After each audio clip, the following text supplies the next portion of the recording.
Daily ممتاز digital کے صحافی و تجزیہ کار طارق محمود سمیر اپنی تجزیاتی رپورٹ میں لکھتے ہیں کہ حکومت نے پریکٹس اینڈ پروسیجر ترمیمی آرڈیننس 2024 جاری کر کے چیف جسٹس قاضی فائز عیسیٰ کے اختیارات میں اضافہ کر دیا ہے اور چیف جسٹس نے آرڈیننس کے جاری ہوتے ہی بینچز کی تشکیل کے لیے 3 رکنی کمیٹی ججز کمیٹی سے ایک سینئر جج جسٹس منیب اختر کی چھٹی کرا کر سینیورٹی میں 5ویں نمبر کے جج جسٹس امین الدین کو کمیٹی کا رکن بنا دیا ہے، جبکہ سینئر ترین جج اور ممکنہ چیف جسٹس منصور علی شاہ بھی اس کمیٹی کے رکن ہیں۔ گو کہ اس آرڈیننس پر مختلف حلقوں اور تجزیہ نگاروں کی طرف سے تنقید کی جا رہی ہے کہ پی ٹی آئی کی حمایت میں فیصلے دینے والے ایک جج کو ججز کمیٹی سے ہٹانے کے لیے ایسا کیا گیا۔ تنقید کرنا ہر ایک کا حق ہے اور ہمارا آئین بھی اظہار رائے کی آزادی دیتا ہے۔ اس آزادی کے استعمال کے حدود بھی آئین میں شامل ہیں۔ تنقید اگر آئین کی حدود اور اخلاقیات کے دائرے میں رہ کر کی جائے تو کسی کو ناراض نہیں ہونا چاہیے۔ تنقید کرنے والوں کو زیادہ دور نہیں، جسٹس قاضی فائز عیسیٰ کے چیف جسٹس بننے سے پہلے کے چند واقعات کو بھی ذہن میں رکھنا چاہیے،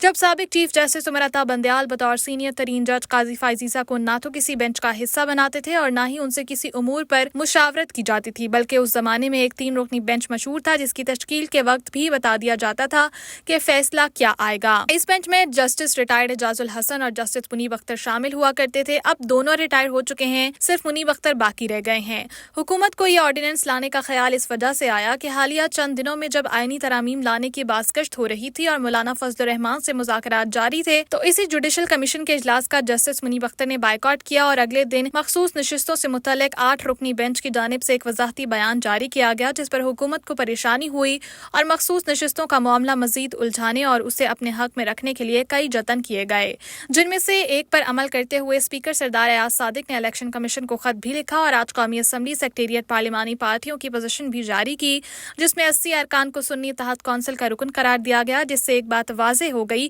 کہ سپریم کورٹ کے 12 جولائی کے فیصلے پر عمل درآمد نہیں ہو رہا۔ جسٹس عمر عطا بندیال اور ان کے چند ساتھیوں نے جہاں دیگر کئی متنازع فیصلے کیے ہیں، ان میں سب سے زیادہ متنازع فیصلہ پنجاب اسمبلی کے 20 ارکان کے متعلق کیے گئے تھے، جس میں یہ قرار پایا کہ ان کے ارکان کا ووٹ بھی نہیں گنا جائے گا اور وہ نااہل بھی ہوں گے۔ آئین کے آرٹیکل 63A میں واضح طور پر لکھا ہوا ہے کہ اگر کوئی رکن پارٹی پالیسی سے ہٹ کر ووٹ دے تو اس کا ووٹ گنا جائے گا، تاہم وہ اسمبلی رکنیت سے محروم ہو جائے گا۔ لیکن جسٹس ریٹائرڈ عمر عطا بندیال کی سربراہی میں بینچ آئین کو ری رائٹ کیا، جس پر انہیں شدید تنقید کا بھی سامنا کرنا پڑا اور حکومت کی طرف سے اس فیصلے کو ختم کرنے کے لیے مجوزہ 26 آئینی ترمیم میں بھی یہ تجویز رکھی گئی تھی کہ 63A سے متعلق سپریم کورٹ کے سابقہ فیصلے کو ختم کر دیا جائے، لیکن عین وقت پر مولانا فضل الرحمان نے اڈیالہ جیل کے قیدی کا ساتھ دے کر سب کو حیران کر دیا اور اپنے بھائی لطف الرحمان کی درخواست پر سابق اسپیکر اسد کیسر کے کھانا کھا کر جو اعلان کیا، اس کے بعد حکومت کو نئی حکمت عملی بنانا پڑی۔ سابق chief justice Umar Ata Bandial bench کے 63A سے متعلق فیصلے کے خلاف حکومت کی نظر ثانی کی اپیل 2022 سے سپریم کورٹ میں زیر التوا ہے اور اب نیا آرڈیننس اس لیے بھی بہت اہمیت کا حامل ہے کہ اس اپیل کی سماعت کے لیے چیف جسٹس قاضی فائز عیسیٰ ججز کمیٹی کے اجلاس میں پیر کو بینچ کی تشکیل کا فیصلہ کریں گے اور اگر جسٹس منصور علی شاہ نے